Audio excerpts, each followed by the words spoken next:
kita lanjut dengan presentasi selanjutnya dari mahasiswi Tiana ya.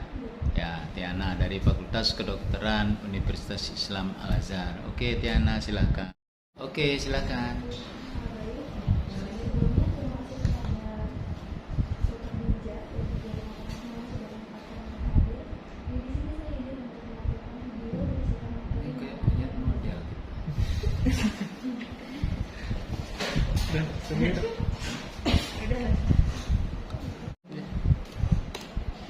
Hai semuanya, kembali lagi di channel YouTube Dijen Surgeon. Perkenalkan, saya Tiana Argentin, dokter muda FK Uniza yang sedang menjalani stase bedah di RSUD Kota Mataram saat ini. Pada kesempatan kali ini, kita akan membahas lebih banyak mengenai hernia. Jadi apa itu hernia, sampai dengan pelaksanaannya akan dibahas lebih lanjut. Apa sih itu hernia? Jadi, hernia adalah penumbuhan abnormal organ intraabdominal atau organ dalam perut yang terjadi melalui suatu defek atau bagian yang lemah dari dinding suatu organ tersebut. Hal ini bisa terjadi akibat kelainan bawaan atau kongenital dan juga bisa terjadi akibat suatu kelainan yang didapat. Jadi hernia itu terjadi akibat adanya suatu celah yang lemah pada dinding abdomen atau dinding dalam perut. Biasanya celah yang lemah ini dicetuskan oleh adanya peningkatan tekanan intra-abdomen yang terus-menerus atau berkelanjutan. Peningkatan tekanan intra-abdomen tersebut dapat dipengaruhi oleh beberapa faktor, seperti jenis kelamin laki-laki, usia tua, pekerjaan fisik yang berat, obesitas, konstipasi, dan juga batuk yang kronis. Hernia dibagi berdasarkan lokasinya menjadi hernia inguinalis, hernia femoralis, hernia umbilicalis, hernia incisional, hernia hiatal, dan juga hernia epigastrial.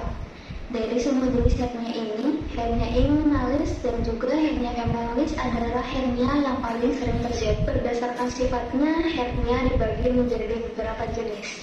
Ada hernia reponibel, hernia irreponibel, hernia incancerata, dan hernia strangulata. Pada hernia reponibel yang terjadi adalah benjolan atau isi dari hernia masih bisa keluar dan masuk. Biasanya benjolan tersebut akan keluar apabila pasien atau apabila seseorang mengedan atau batuk, dan akan masuk apabila seseorang dalam keadaan istirahat.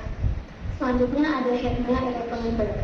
Pada hernia irreponibel, benjolan atau isi dari hernia tidak dapat masuk kembali ke dalam rongga asalnya.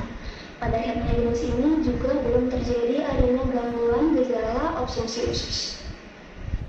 Selanjutnya ada hernia incancerata. Pada hernia incancerata ditandai dengan adanya benjolan yang tidak dapat masuk kembali.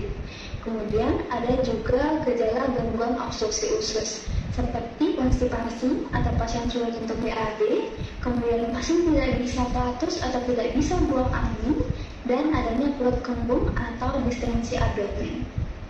Terakhir ada hernia strangulata. Pada hernia strangulata sudah ada gangguan vaskularisasi atau gangguan aliran darah, sehingga pada hernia jenis ini ditandai dengan adanya keperahan pada benjolan tersebut. Di antara jenis hernia tersebut, hernia incancerata dan hernia strangulata adalah jenis hernia yang merupakan suatu kondisi gawat darurat. Artinya, pasien tersebut harus dilakukan segera operasi untuk mencegah komplikasi atau keadaan yang parah lebih lanjut. Pada keadaan gawat darurat, operasi atau tindakan pembedahan pada hernia juga akan efektif dilakukan pada hernia yang kemungkinan mengganggu aktivitas sehari-hari, hernia yang berulang, atau benjolan hernia yang makin membesar.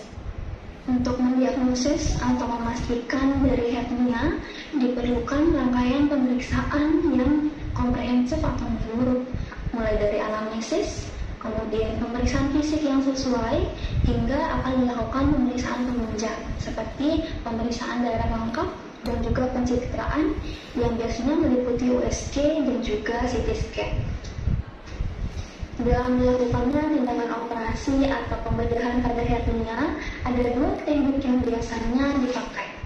Ada open herniatomy atau teknik membedahan terluka, dan juga ada laparoskopi. Pada teknik laparoskopi akan dilakukan sayatan sebesar 1-2 cm di sekitar pusar, kemudian nanti akan dimasukkan alat serta kamera ke dalam sayatan tersebut.